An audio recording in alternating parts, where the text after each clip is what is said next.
नमस्कार। आज हम भारतीय संविधान के उस हिस्से की गहराई में उतर रहे हैं जो इसकी बिल्कुल बुनियाद है। अनुच्छेद 1 से लेकर 51 ए तक। हमारे पास जो स्रोत हैं वो इन शुरुआती बेहद ज़रूरी अनुच्छेदों की एक तरह से पूरी सूची और उनके मायने बताते हैं। और हाँ, मौलिक कर्तव्यों यानी अनुच्छेद 51 ए पर भी काफ़ी विस्तार से जानकारी है। जी बिल्कुल। तो आज का हमारा मकसद है संविधान के इस शुरुआती खाके को समझना। मतलब भारत क्या है, यहाँ का नागरिक कौन है, नागरिकों को क्या हक मिले हैं, सरकार यानी राज्य की क्या जिम्मेदारियां हैं और फिर नागरिकों के क्या फर्ज हैं। चलिए इस पूरी तस्वीर को परत दर परत खोलते हैं। बिल्कुल। ये अनुच्छेद देखिए महज कानूनी धाराएं नहीं है, ये वो बुनियाद है जिस पर आधुनिक भारत की पूरी इमारत खड़ी है। हम देखेंगे कि कैसे ये भारत की भौगोलिक पहचान से शुरू होकर नागरिकता, फिर अधिकारों और राज्य के आदर्शों से गुजरते हुए नागरिक कर्तव्यों तक का सफर तय करते हैं। एक तरह से संविधान का दिल और दिमाग कह सकते हैं इन्हें। वाह, तो चलिए सफर शुरू करते हैं भाग 1 से, संघ और उसका राज्य क्षेत्र। अनुच्छेद 1 से 4। अनुच्छेद 1 ये अपने आप में क्या कहता है? अनुच्छेद 1 बहुत साफ तौर पर कहता है भारत यानी इंडिया राज्यों का एक संघ होगा। देखिए इसमें दो बातें अहम हैं। एक तो देश का नाम भारत और इंडिया दोनों को संवैधानिक मान्यता दी गई है। हाँ, ये अक्सर चर्चा में रहता है। जी। और दूसरा शासन प्रणाली का स्वरूप राज्यों का संघ। ये दिखाता है कि भारत राज्यों के बीच किसी समझौते का नतीजा नहीं है और राज्यों को संघ से अलग होने का कोई अधिकार नहीं है। ये एक क्या कहते हैं अविनाशी संघ के विनाशी राज्य वाली स्थिति है। अच्छा, मतलब संघ बना रहेगा, राज्य भली बदलते रहें। अगर आपको ये वीडियो पसंद आ रहा है तो प्लीज लाइक जरूर करिए, कमेंट करके अपनी राय बताइए और सबसे इम्पोर्टेंट चैनल को सब्सक्राइब करना मत भूलिए। मैं आपके लिए और अनुच्छेद 2 और 3 ये तो नए राज्यों के बनने या सीमाओं में फेरबदल से जुड़े लगते हैं। हाँ, ये संसद की शक्तियों से जुड़े हैं। अनुच्छेद 2 जो है वो संसद को ये अधिकार देता है कि वो भारतीय संघ में नए राज्यों को शामिल कर सकती है या नए राज्यों की स्थापना कर सकती है। जैसे मान लीजिए बाहर के किसी क्षेत्र को भारत में मिलाना हो। और अनुच्छेद 3 वो संसद को ये ताकत देता है कि वो किसी मौजूदा राज्य का क्षेत्र बढ़ा या घटा सकती है, उसकी सीमाओं या नाम में बदलाव कर सकती है, या फिर दो राज्यों को मिलाकर या किसी राज्य को तोड़कर नया राज्य बना सकती है, जैसे राज्यों का पुनर्गठन होता रहा है। यानी भारत का जो आंतरिक राजनीतिक नक्शा है उसे बदलने की शक्ति संसद के पास है। और अनुच्छेद 4 ये इसी प्रक्रिया के बारे में कुछ खास बताता है ना? जी हाँ, बिल्कुल। अनुच्छेद 4 ये साफ करता है कि अनुच्छेद 2 और 3 के तहत जो भी कानून बनाए जाएंगे, मतलब नए राज्यों का प्रवेश या मौजूदा राज्यों का पुनर्गठन, उन्हें संविधान का संशोधन नहीं माना जाएगा। अच्छा। हाँ, जैसा अनुच्छेद 368 में बताया गया है ना, वो वाली प्रक्रिया नहीं अपनानी होगी। इसका मतलब यह है कि ऐसे बदलाव संसद साधारण बहुमत से कर सकती है, विशेष बहुमत की जरूरत नहीं पड़ेगी। जाहिर है ऐसे पहली अनुसूची जिसमें राज्यों के नाम हैं और चौथी अनुसूची जिसमें राज्यसभा सीटों का आवंटन है, उनमें बदलाव करने होंगे। समझ गया। तो ये हुई भारत की भौगोलिक और राजनीतिक संरचना की बात। अब आते हैं भाग 2 पर। ये सीधे देश के लोगों से जुड़ा है। नागरिकता, अनुच्छेद 5 से 11। अनुच्छेद 5 क्या आधार तय करता है नागरिकता का? अनुच्छेद 5 देखिए संविधान के लागू होने के समय यानी 26 जनवरी 1950 को कौन भारत का नागरिक होगा इसके नियम बताता है। इसमें जैसे भारत में जन्म हुआ हो या माता पिता भारतीय हों या फिर संविधान लागू होने से ठीक पहले कम से कम 5 साल से भारत में सामान्य तौर पर रह रहा हो, ये सब शामिल हैं। और अनुच्छेद 6 और 7 ये तो सीधे सीधे भारत के विभाजन की छाया में लिखे गए लगते हैं। बिल्कुल, ये उस मुश्किल दौर की सच्चाई दर्शाते हैं। अनुच्छेद 6 उन लोगों की नागरिकता की बात करता है जो पाकिस्तान से भारत आए। इसमें 19 जुलाई 1948 की एक कट ऑफ तारीख भी है जिसके आधार पर शर्तें थोड़ी बदलती हैं। वहीं अनुच्छेद 7 उन लोगों से जुड़ा है जो पहले भारत से पाकिस्तान चले गए थे लेकिन फिर परमिट लेकर भारत वापस लौट आए। उनके लिए अलग नियम बनाए गए थे। और उन भारतीयों का क्या जो उस समय भारत से बाहर रह रहे थे? उनके लिए अनुच्छेद 8 है। ये कहता है कि अगर कोई व्यक्ति या उसके माता पिता या दादा दादी अविभाजित भारत में पैदा हुए थे और वो सामान्यतः भारत से बाहर किसी देश में रह रहा है, तो वो वहाँ के भारतीय दूतावास में अपना पंजीकरण कराकर भारत का नागरिक बन सकता है। नागरिकता मिल तो गई, पर क्या ये छिन भी सकती है? अनुच्छेद 9 और हमारे स्रोत इस बारे में क्या बताते हैं? अनुच्छेद 9 जो है वो भारत के एकल नागरिकता के सिद्धांत को मजबूत करता है। सीधा सीधा कहता है कि अगर कोई व्यक्ति अपनी मर्जी से किसी दूसरे देश की नागरिकता ले लेता है तो उसकी भारतीय नागरिकता खुद ब खुद खत्म हो जाएगी। स्वतः ही? जी, स्वतः ही। और स्रोत बताते हैं कि नागरिकता खत्म होने के 3 मुख्य तरीके हैं। एक तो स्वैच्छिक त्याग, रिनंसिएशन, मतलब आप खुद छोड़ दें। दूसरा पर्यावसान, टर्मिनेशन, जो अनुच्छेद 9 वाली बात है, यानी दूसरे देश की नागरिकता ली तो यहाँ की गई। और तीसरा वंचन, डिप्रिवेशन, यानी सरकार छीन ले, जैसे धोखाधड़ी या देशद्रोह के आधार पर। और अनुच्छेद 10 ये नागरिकता के बने रहने की गारंटी देता है क्या? हाँ, एक तरह से अनुच्छेद 10 कहता है कि जिसे भी इन शुरुआती अनुच्छेदों के तहत नागरिक मान लिया गया है वो आगे भी नागरिक बना रहेगा। लेकिन इसमें एक शर्त है कि ये संसद द्वारा बनाए जाने वाले कानूनों के अधीन होगा। मतलब संसद भविष्य में नागरिकता पर कानून बना सकती है। अच्छा। स्रोत ये भी जोड़ते हैं कि भविष्य का कानून पहले से मिली नागरिकता को तब तक प्रभावित नहीं करेगा जब तक वो ऐसा साफ तौर पर न कहे। तो आखिर में नागरिकता से जुड़े कानून बनाने का पूरा अधिकार किसके पास है? अनुच्छेद 11 ये पूरी तरह साफ कर देता है। नागरिकता हासिल करने, खत्म करने और नागरिकता से जुड़े किसी भी दूसरे मामले पर कानून बनाने की सारी शक्ति सिर्फ और सिर्फ भारत की संसद के पास होगी। और इसी शक्ति का इस्तेमाल करके संसद ने 1955 में नागरिकता अधिनियम बनाया था, है ना? जी हाँ, बिल्कुल, जिसमें बाद में कई बार संशोधन भी हुए हैं। चलिए अब आते हैं संविधान के उस हिस्से पर जिसकी सबसे ज्यादा चर्चा होती है और जो लोकतंत्र की कह सकते हैं जान है। भाग 3, मौलिक अधिकार, अनुच्छेद 12 से 35। शुरुआत होती है अनुच्छेद 12 से, जो राज्य को परिभाषित करता है। ये क्यों जरूरी है यहाँ? ये परिभाषा बहुत ही महत्वपूर्ण है क्योंकि देखिए, ज्यादातर मौलिक अधिकार हमें मिलते किसके खिलाफ है? राज्य के खिलाफ। तो अनुच्छेद 12 पहले यही बताता है कि राज्य का मतलब क्या है। इसमें भारत सरकार और संसद, राज्यों की सरकारें और विधानमंडल, सभी स्थानीय निकाय जैसे नगर पालिका, पंचायत, जिला बोर्ड वगैरह। अच्छा, लोकल बॉडीज भी? हाँ, और अन्य सभी प्राधिकारी भी, जैसे सरकारी कंपनियां हुई, LIC, ONGC, जो भी सरकारी शक्तियों का इस्तेमाल करते हैं, ये सब राज्य हैं, यानी ये सब मौलिक अधिकारों का हनन नहीं कर सकते। और अनुच्छेद 13, इसे तो मौलिक अधिकारों का प्रहरी कहा जाता है ना? बिल्कुल सही कहा आपने। अनुच्छेद 13 एक तरह से मौलिक अधिकारों का सुरक्षा कवच है। ये कहता है कि कोई भी कानून, चाहे वो संविधान लागू होने से पहले का हो या बाद में बनाया गया हो, अगर वो मौलिक अधिकारों से मेल नहीं खाता या उन्हें कम करता है तो वो उस हद तक अमान्य यानी वॉइड होगा जहां तक वो अधिकारों का उल्लंघन करता है। इसी से जुडिशियल रिव्यू की पावर आती है? जी हाँ, इसी अनुच्छेद से न्यायपालिका को कानूनों की न्यायिक समीक्षा, जुडिशियल रिव्यू करने की शक्ति मिलती है। अब बात करते हैं मौलिक अधिकारों के पहले समूहों की। समानता का अधिकार, अनुच्छेद 14 से 18। ये बराबरी के सिद्धांत पर आधारित है। अनुच्छेद 14 ये कहता है कि राज्य किसी भी व्यक्ति को कानून के सामने बराबरी, इक्वालिटी बिफोर लॉ, और कानूनों के समान संरक्षण, इक्वल प्रोटेक्शन ऑफ लॉ से वंचित नहीं करेगा। ये सभी पर लागू होता है, सिर्फ नागरिकों पर नहीं। व्यक्ति पर, नागरिक पर नहीं। ठीक है जी। फिर है अनुच्छेद 15। ये धर्म, मूल वंश, जाति, लिंग या जन्म स्थान के आधार पर किसी भी तरह के भेदभाव पर रोक लगाता है। दुकानों, होटलों, सार्वजनिक भोजनालयों, मनोरंजन के स्थानों, कुओं, तालाबों, सड़कों वगैरह के इस्तेमाल में कोई भेदभाव नहीं होगा। हाँ। इसी में अनुच्छेद 15(4), जिसे स्रोत ने 15(घ) जैसा लिखा है, राज्य को सामाजिक और शैक्षणिक रूप से पिछड़े वर्गों या SC/ST के लिए विशेष प्रावधान करने की छूट देता है, यानी अफर्मेटिव एक्शन की गुंजाइश। बिल्कुल। फिर है अनुच्छेद 16। ये सरकारी नौकरियों मतलब लोक नियोजन में सभी नागरिकों के लिए अवसर की समानता की बात करता है।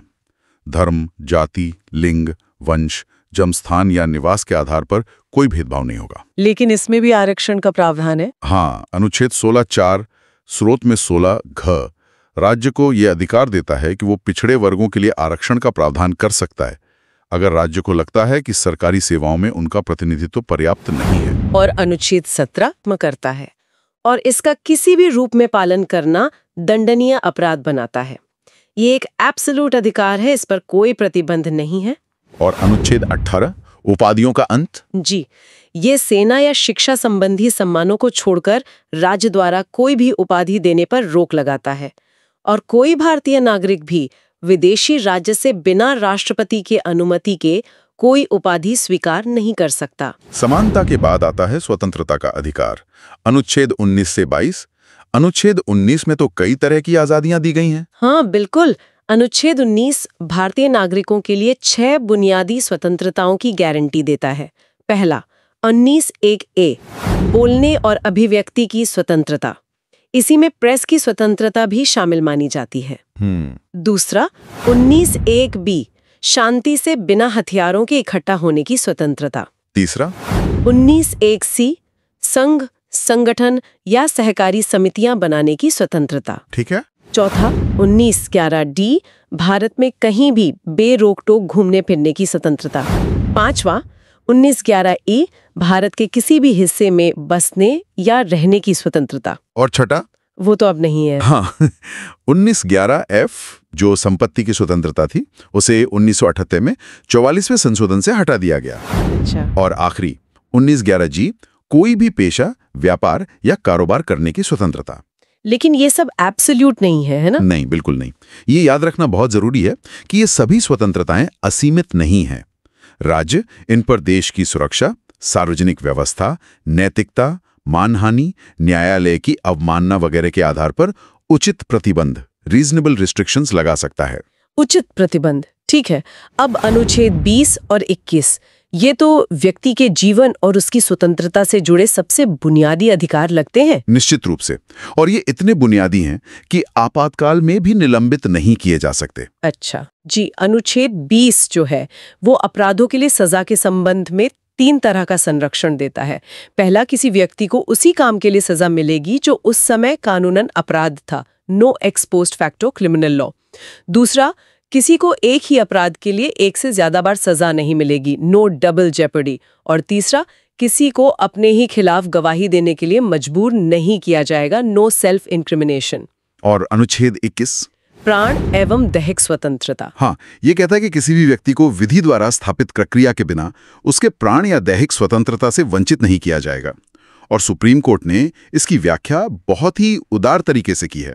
इसमें सिर्फ जीने का अधिकार नहीं, बल्कि गरिमा के साथ जीने का अधिकार, निजता का अधिकार, स्वच्छ पर्यावरण का अधिकार, आश्रय का अधिकार, ऐसे कई अधिकार शामिल माने गए हैं। इसी में शिक्षा का अधिकार भी जुड़ा है। हाँ, अनुच्छेद 21(a) ये 2002 में 86वें संशोधन से जोड़ा गया और ये 6 से 14 साल के बच्चों के लिए मुफ्त और अनिवार्य शिक्षा को मौलिक अधिकार बनाता है। और अनुच्छेद 22 ये गिरफ्तारी से सुरक्षा देता है। हाँ, ये गिरफ्तारी और हिरासत डिटेंशन के खिलाफ कुछ सुरक्षा उपाय देता है। जैसे गिरफ्तार व्यक्ति को गिरफ्तारी का कारण जानने का हक है, अपनी पसंद के वकील से सलाह लेने का हक है और 24 घंटे के अंदर, जिसमें यात्रा का समय शामिल नहीं, मजिस्ट्रेट के सामने पेश किए जाने का हक है। लेकिन ये प्रिवेंटिव डिटेंशन पर लागू नहीं होता पूरी तरह। हाँ, निवारक निरोध प्रिवेंटिव डिटेंशन के मामले में ये अधिकार कुछ सीमित हो जाते हैं, उसके लिए अलग नियम है। ठीक है। अगला समूह है शोषण के विरुद्ध अधिकार, अनुच्छेद 23 और 24। जी, अनुच्छेद 23 जो है वो इंसानों की खरीद फरोख्त यानी ह्यूमन ट्रैफिकिंग, बेगार यानी बिना मजदूरी के काम करवाना और इसी तरह के अन्य जबरन श्रम पर रोक लगाता है, बंधुआ मजदूरी वगैरह। हाँ बिल्कुल।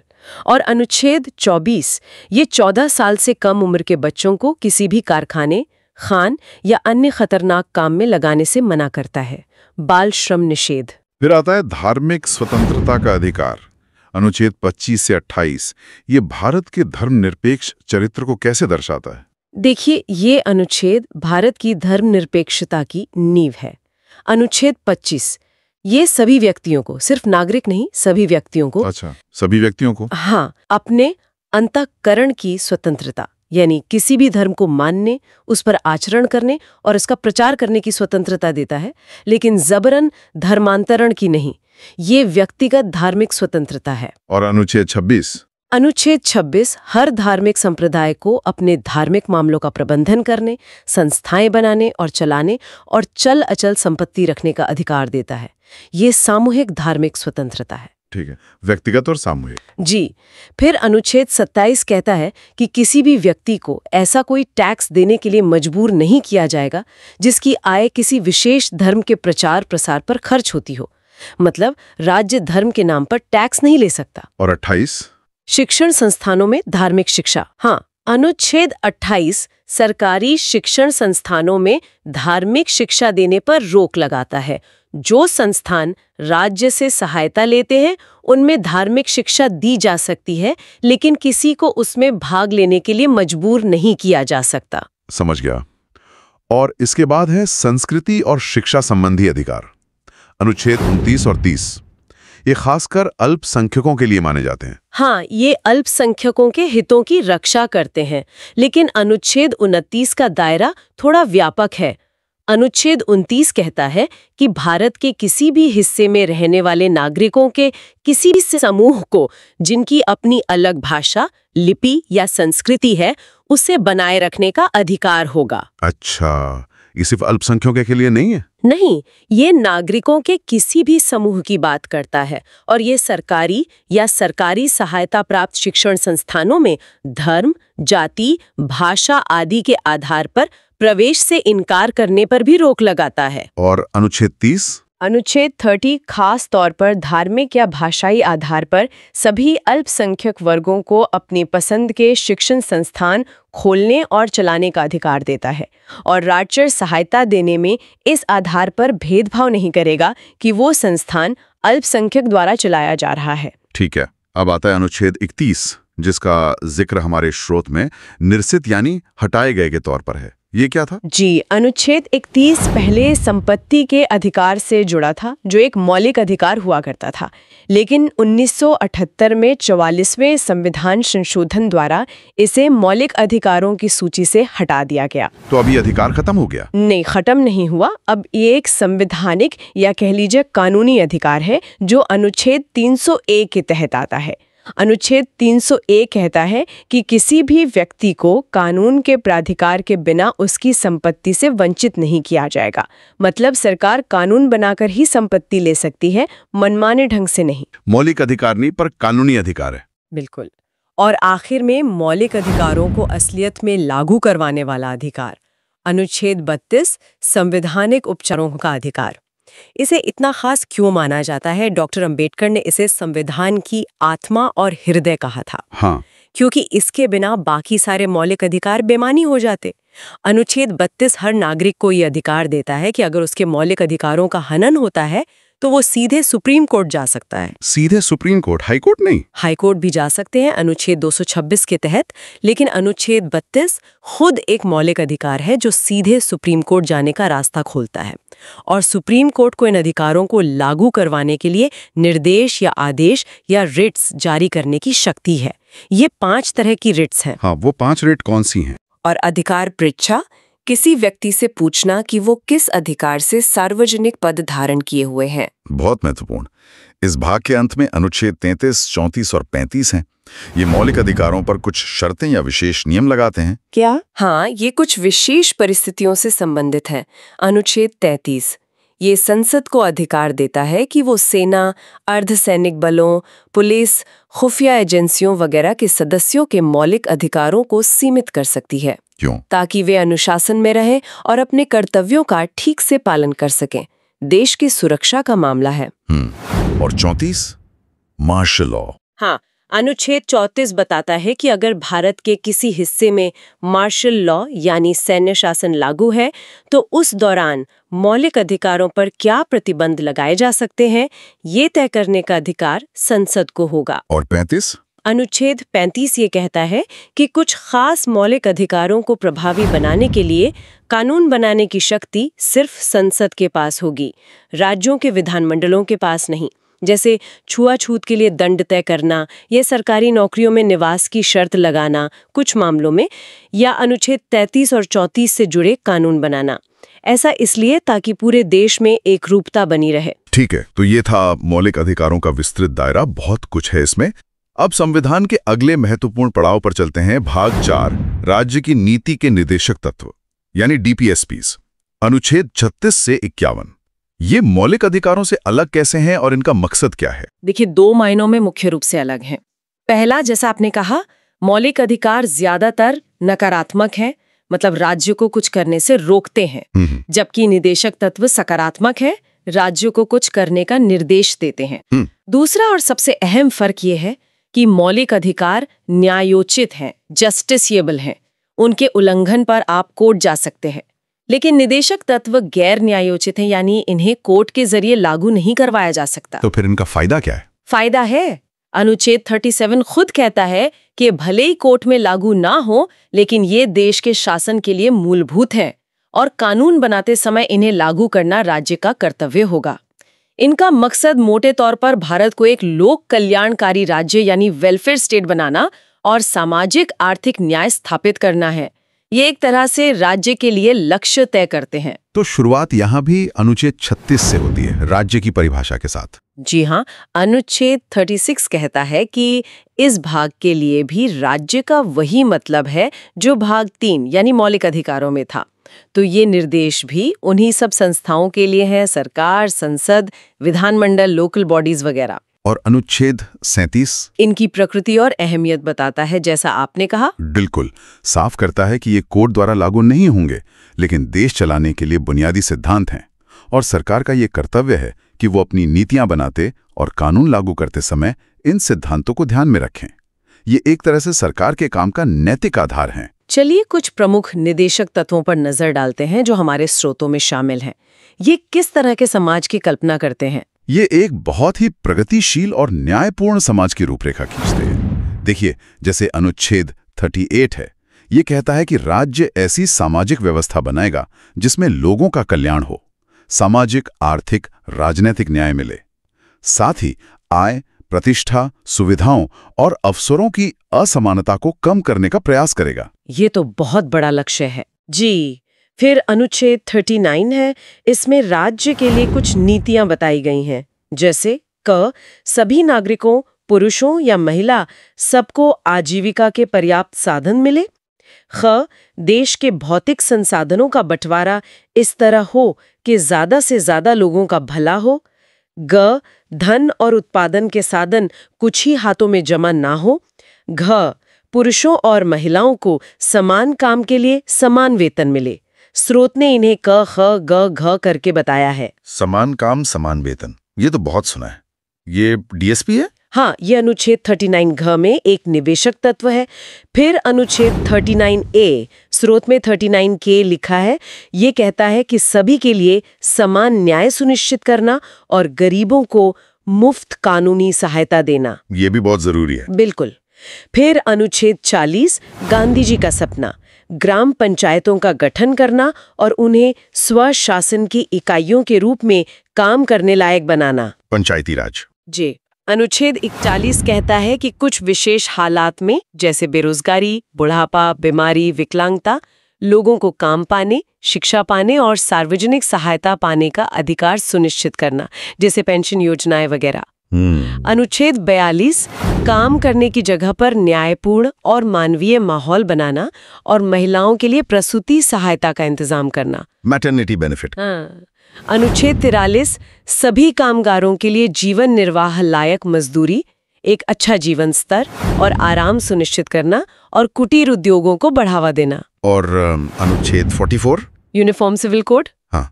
अनुच्छेद 44 कहता है कि राज्य भारत के समस्त राज्य क्षेत्र में नागरिकों के लिए एक समान नागरिक संहिता यूनिफॉर्म सिविल कोड प्राप्त कराने का प्रयास करेगा।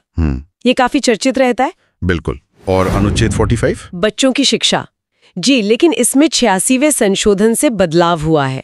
अब ये कहता है कि राज्य 6 साल से कम उम्र के बच्चों की शुरुआती देखभाल और शिक्षा का इंतजाम करेगा। ओह, तो 6-14 वाला अब 21A में चला गया। हाँ, 6 से 14 साल के बच्चों की मुफ्त और अनिवार्य शिक्षा अब अनुच्छेद 21A में मौलिक अधिकार बन गया है।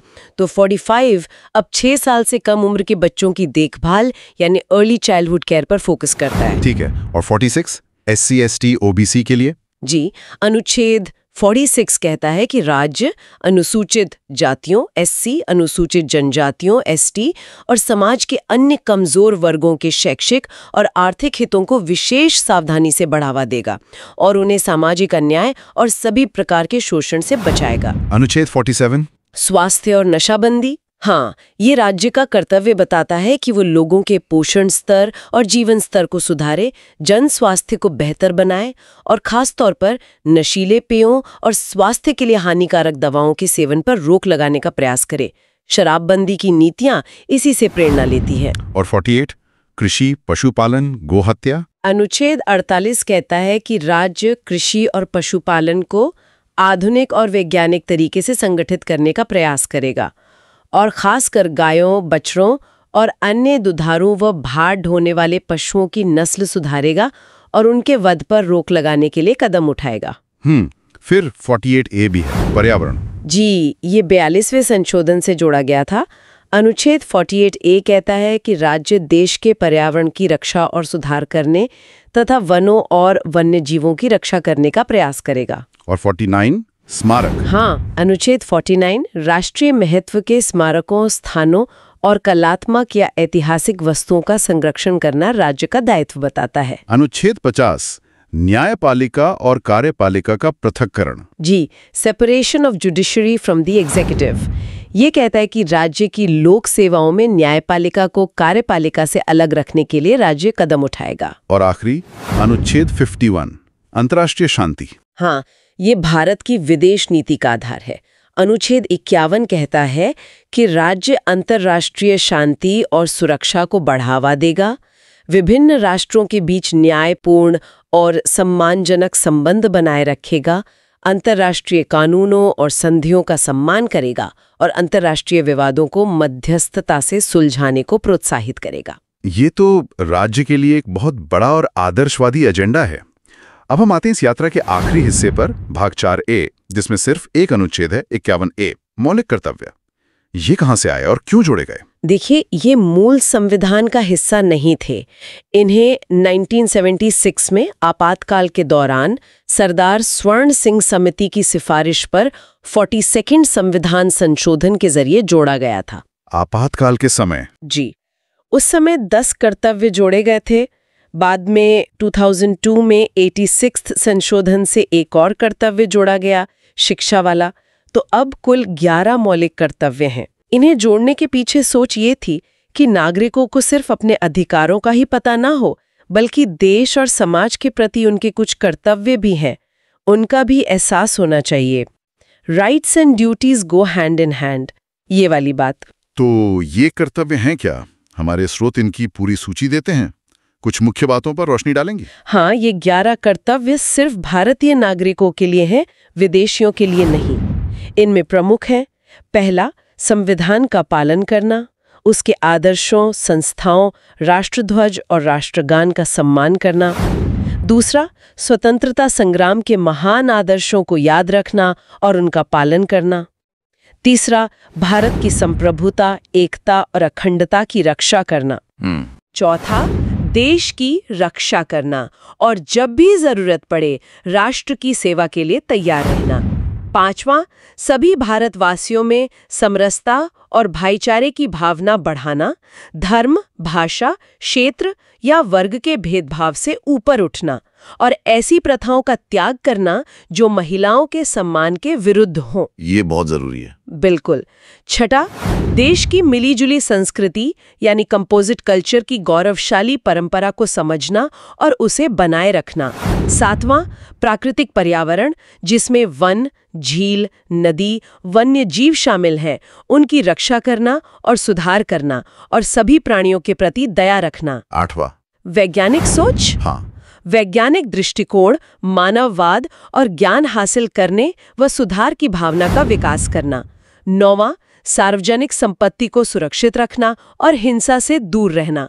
10वां, व्यक्तिगत और सामूहिक हर क्षेत्र में उत्कृष्टता की ओर बढ़ने का लगातार प्रयास करना ताकि देश नई ऊंचाइयों को छू सके। और 11वां जो बाद में जोड़ा गया? हाँ, 11वां कर्तव्य जो 86वें संशोधन से आया, हर माता पिता या अभिभावक का कर्तव्य है कि वो अपने 6 से 14 साल के बच्चे या वार्ड को शिक्षा के अवसर प्रदान करें। लेकिन ये कर्तव्य भी तो निदेशक तत्वों की तरह गैर न्यायोचित है, मतलब इन्हें लागू करवाने के लिए कोर्ट नहीं जा सकते। तो फिर इनका असली महत्व क्या है? आप सही कह रहे हैं, ये नॉन जस्टिसेबल है, लेकिन इनका महत्व कानूनी से ज्यादा नैतिक और सांकेतिक है। स्रोत भी यही बताते हैं। पहली बात तो ये नागरिकों को याद दिलाते हैं कि अधिकारों के साथ जिम्मेदारियां भी आती हैं। ये एक तरह से नागरिक चेतना जगाते हैं।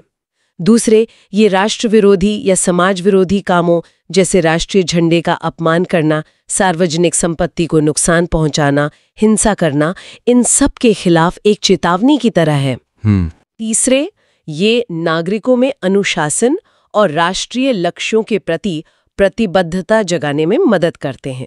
और चौथा, अदालतें किसी कानून की व्याख्या करते समय या उसकी संवैधानिकता जांचते समय मौलिक कर्तव्यों को ध्यान में रख सकती हैं। अगर कोई कानून इन कर्तव्यों को लागू करने में मदद करता है तो उसे उचित ठहराया जा सकता है। तो ये मौलिक अधिकारों के पूरक हैं एक तरह से। हाँ, बिल्कुल, उन्हें संतुलित करते हैं।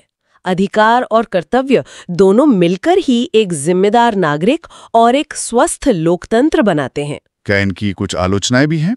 स्रोत कुछ बताते हैं इस बारे में? हाँ, आलोचनाएं भी होती हैं। पहली तो यही कि गैर न्यायोचित होने के कारण ये महज नैतिक सलाह या उपदेश बनकर रह जाते हैं, कोई कानूनी मजबूती नहीं है। सही बात है। दूसरी, कुछ कर्तव्य बड़े अस्पष्ट हैं, जैसे सामाजिक संस्कृति या वैज्ञानिक दृष्टिकोण का आम आदमी के लिए क्या मतलब है, ये साफ नहीं है।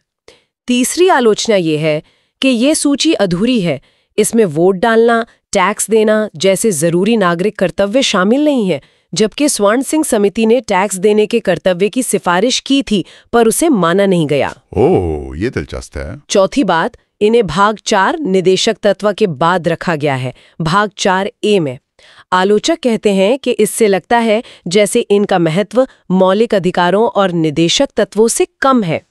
इन्हें भाग 3 मौलिक अधिकार के फौरन बाद रखना चाहिए था।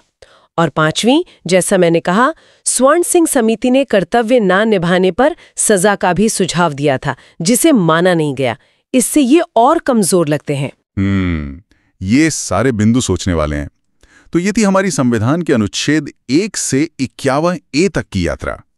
भारत की पहचान, नागरिकता की शर्तें, नागरिकों के अधिकार, राज्य के आदर्श और नागरिकों के कर्तव्य, सब कुछ इन शुरुआती अनुच्छेदों में सिमटा हुआ है। वाकई कितना कुछ है इसमें सोचने और समझने के लिए। बिल्कुल, ये अनुच्छेद महज शब्द नहीं है, ये वो दर्शन है, वो सपना है जिस पर स्वतंत्र भारत की नींव रखी गई थी। मौलिक अधिकार व्यक्ति की स्वतंत्रता और गरिमा सुनिश्चित करते हैं। निदेशक तत्व एक न्यायपूर्ण और कल्याणकारी समाज का रास्ता दिखाते हैं, और मौलिक कर्तव्य नागरिक जिम्मेदारी का एहसास कराते हैं। ये तीनों मिलकर ही भारतीय लोकतंत्र की तस्वीर को पूरा करते हैं। आज की इस गहरी चर्चा के बाद श्रोताओं के लिए एक सवाल हम छोड़ जाते हैं जिस पर वो सोच सकते हैं। आज के दौर में जहां व्यक्तिगत अधिकारों पर बहुत जोर दिया जाता है, जो कि जरूरी भी है, वहीं राष्ट्र और समाज के प्रति मौलिक कर्तव्यों का भी अपना महत्व है। तो इन दोनों अधिकारों और कर्तव्यों के बीच एक सही संतुलन कैसे बनाया जा सकता है, खासकर आज के संदर्भ में? इस पर विचार करना यकीनन दिलचस्प होगा।